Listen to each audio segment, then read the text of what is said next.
Amis rôlistes, bonjour.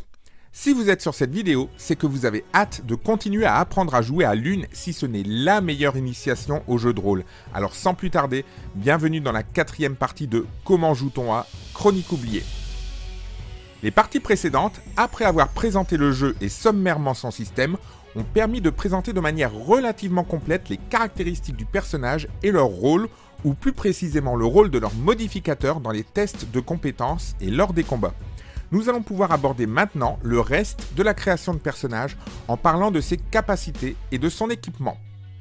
Les caractéristiques que nous avons vues précédemment correspondent grosso modo aux aptitudes innées du personnage, mais celui-ci va également présenter des aptitudes acquises, notamment grâce à la pratique de son métier.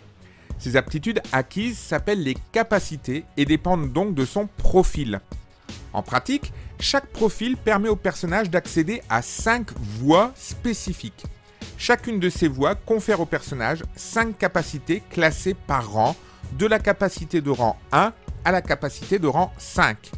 Les voies et leurs capacités sont décrites en détail pour chaque profil dans le livre de base. Prenons l'exemple de Crush. Son profil de guerrier donne accès à 5 voies que nous allons pouvoir noter sur la feuille de personnage. La voie du bouclier, la voie du combat, la voie du maître d'armes, la voie de la résistance et la voie du soldat.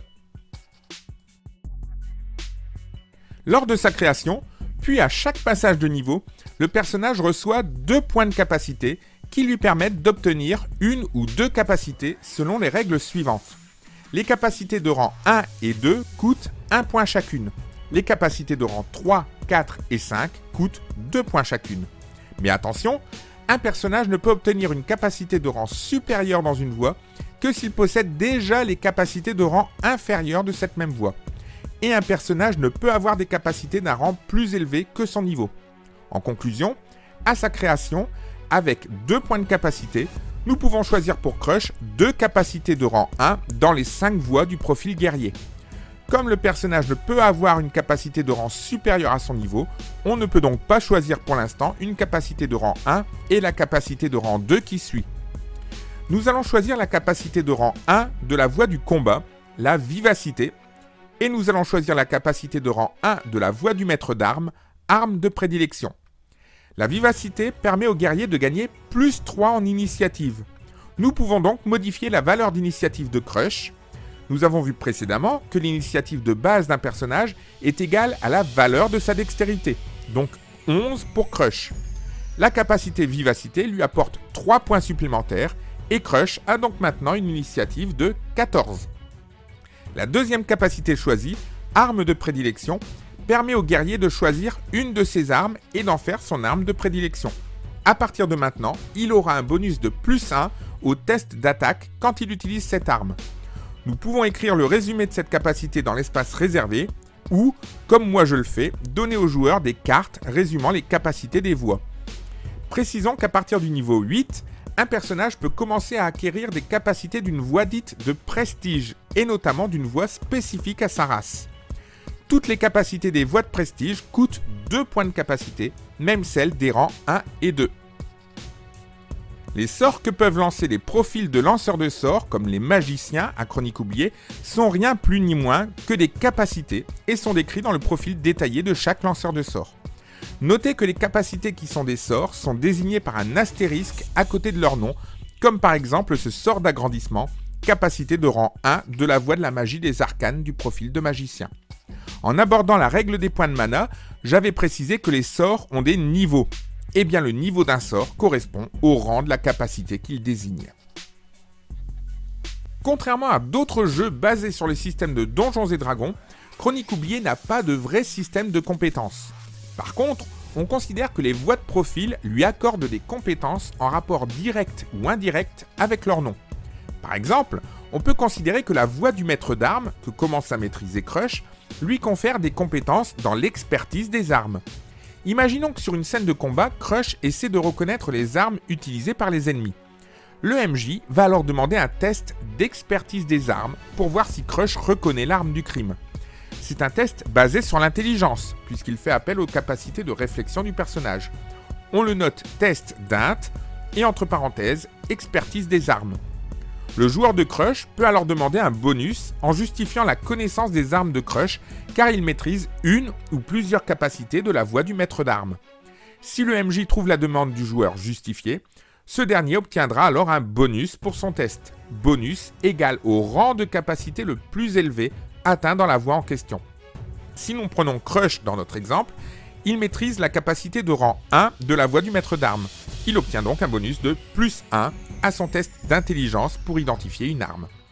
Pour son test de caractéristiques, le joueur va donc lancer un D20, ajouter le modificateur d'intelligence de crush, moins 1, et ajouter le bonus de compétence concédé, plus 1. Et le résultat, comme d'habitude, sera comparé à la difficulté définie par le MJ. Passons maintenant à l'équipement. Le personnage ne va pas partir à l'aventure sans aucun matériel.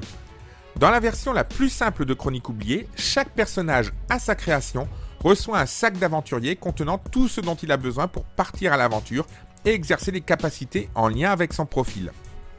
Le sac d'aventurier du personnage à sa création contient une couverture, une torche, un briquet en silex, une outre, une gamelle et une bourse contenant 5 pièces d'argent.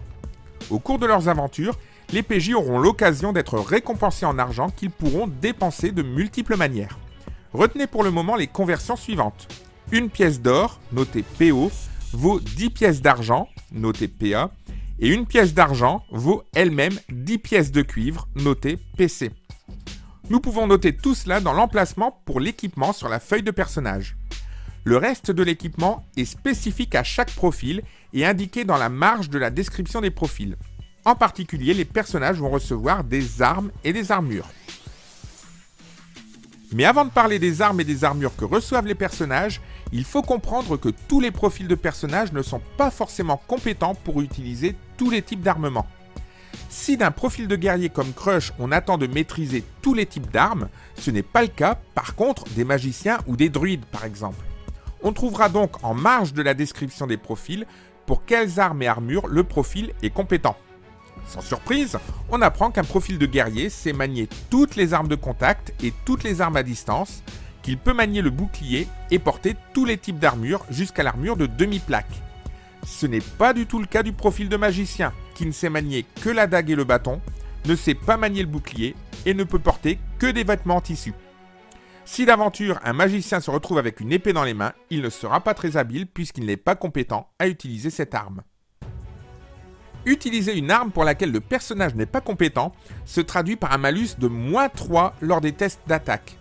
Un magicien utilisant une épée devra donc, pour son test d'attaque, lancer un D20, ajouter son score d'attaque au contact et ajouter le malus d'incompétence de -3. De la même manière, porter des armures et manier des boucliers pour lesquels le personnage est incompétent, pour améliorer sa défense, octroie un malus de -3 en attaque, mais aussi à l'initiative et à tous les tests de force et de dextérité. On imagine bien que ces malus s'additionnent s'il venait l'idée au personnage incompétent de porter une armure et de manier un bouclier. Après avoir décrit les compétences, on trouve, toujours dans la marge de la description du profil, l'armement que reçoit le personnage au moment de sa création. Un profil de guerrier comme Crush commence l'aventure avec une épée longue et une épée ou une hache à 2 mains, un grand bouclier et une cotte de maille. Nous pouvons noter tout cela dans la partie équipement. La principale caractéristique des armes, c'est les dommages ou DM qu'elle peut infliger. Vous trouverez les DM notés entre parenthèses, toujours dans la marge des profils détaillés, ainsi que dans le chapitre équipement du livre de base. Notez que, dans ce chapitre, vous trouverez également la description de propriétés particulières pour certaines armes. Nous pouvons reporter les DM des armes sur la feuille de personnage de Crush dans la catégorie armes. L'épée longue qui occasionne 1d8 DM et l'épée à 2 mains qui occasionne 2d6 DM. Mais attention, au moment de reporter les DM de l'arme, il ne faut pas oublier que nous avons vu dans la 3e partie que les DM dépendent de l'arme, donc 1d8 pour l'épée longue et 2d6 pour l'épée à 2 mains, mais qu'en tant qu'arme de contact, on ajoute également lors du calcul le modificateur de force du personnage, en l'occurrence +3 pour Crush. Je rappelle encore que, pour les armes à distance, on ne rajoute par contre aucun modificateur au DM intrinsèque de l'arme. L'utilisation des armures et des boucliers permettra au personnage d'améliorer sa défense. L'amélioration dépend du matériel, comme précisé entre parenthèses en marge de la description détaillée du profil ou dans la section équipement du livre de base. Lors de la création de personnage, un personnage au profil de guerrier reçoit un grand bouclier qui accorde 2 points supplémentaires en défense et une cotte de maille qui accorde 5 points supplémentaires en défense. Nous pouvons maintenant ajouter ces éléments dans la partie dédiée à l'armure de Crush. Crush avait une défense de base obtenue en faisant 10 plus son modificateur de dextérité 0, donc 10. Maintenant, grâce à son bouclier et à sa cotte de maille, sa défense passe à 10 plus 2 plus 5, 17.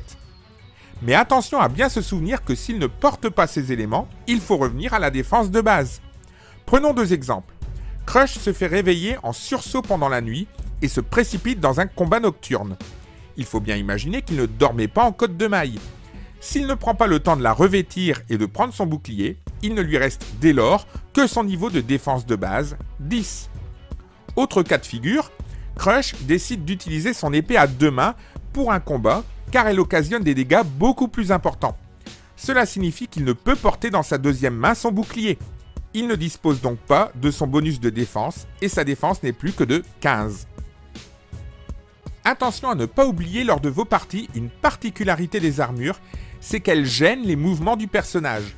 En conséquence, un personnage portant une armure subit un malus pour ses tests de dextérité sous la forme suivante.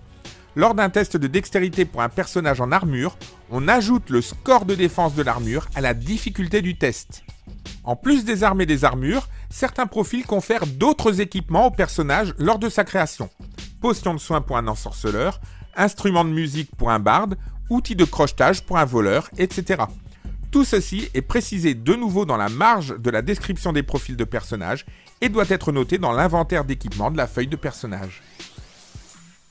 Nous avons vu que les personnages reçoivent à leur création un équipement commun à tous, ainsi qu'un équipement spécifique à leur profil. Mais en cours de voyage, grâce à l'argent qu'ils accumulent, ils pourront acquérir de l'équipement supplémentaire dans des commerces des villes qu'ils visiteront. Et ils seront également amenés à avoir des frais dans les auberges dans lesquelles ils passeront. Toutes ces dépenses et ces équipements supplémentaires sont décrits dans les tableaux de la partie équipement du livre de base. Si l'on prend l'exemple des armes et des armures, vous voyez que ces tableaux décrivent les prix et les caractéristiques de ces différents équipements. Le MJ pourra donc s'y référer en cours d'aventure et je conseille même pour ma part de reproduire ces tableaux et de les placer sur l'écran de jeu pour les avoir sous les yeux à chaque fois que les joueurs demanderont à faire des achats dans les villes qu'ils visitent. Avec cette 4e partie, c'est la création de personnages qui s'achève, mais nous avons pu également en profiter pour passer en revue l'essentiel du système de règles de Chronique oubliée. Il nous reste une ultime partie qui nous permettra d'aborder en détail les règles d'aventure et de combat du jeu, ainsi que les modalités de progression des personnages, pour terminer cet aperçu général du système de jeu. Alors si vous êtes impatient de terminer d'apprendre à jouer à Chronique oubliée, abonnez-vous et cliquez sur la cloche pour être tenu au courant des prochaines publications. Et si la vidéo vous a plu, n'oubliez pas de liker, de commenter et de partager pour faire connaître le jeu de rôle au plus grand nombre possible. En attendant la suite, soyez prudents, portez-vous bien et à bientôt pour une nouvelle vidéo JDR pratique.